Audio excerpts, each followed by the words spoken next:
ਪੰਜਾਬੀ ਬੋਲੀ ਤੇ ਰਹਿਤਲ ਦੀ ਸੇਵਾ ਕਰਨ ਵਾਲਿਆਂ ਲਈ ਵਾਰਿਸ ਸ਼ਾਹ ਇੰਟਰਨੈਸ਼ਨਲ ਐਵਾਰਡ 26 ਅਗਸਤ ਹਫ਼ਤੇ ਦੇ ਦਿਨ ਮੁਨੱਕਦ ਹੋ ਰਿਹਾ ਹੈ।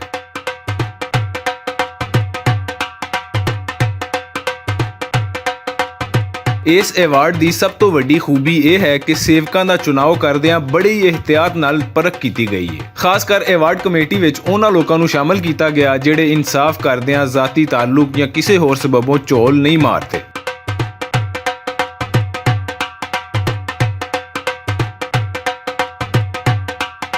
ਵਾਰਿਸ ਸ਼ਾਹ ਇੰਟਰਨੈਸ਼ਨਲ ਐਵਾਰਡ ਲਈ ਜਿੱਥੇ ਪਾਕਿਸਤਾਨ ਵਿੱਚੋਂ ਪੰਜਾਬੀ ਸੇਵਕ ਰਲਤ ਕਰ ਰਹੇ ਨੇ, ਉੱਥੇ ਹੀ ਚੜ੍ਹਦੇ ਤੇ ਤਰੀਜੇ ਪੰਜਾਬ ਯਾਨੀ ਸਮੁੰਦਰ ਪਾਰ ਵਸਣ ਵਾਲੇ ਪੰਜਾਬੀ ਪਿਆਰੇ ਵੀ ਇਸ ਇਕੱਠ ਦਾ ਹਿੱਸਾ ਬਣਨਗੇ।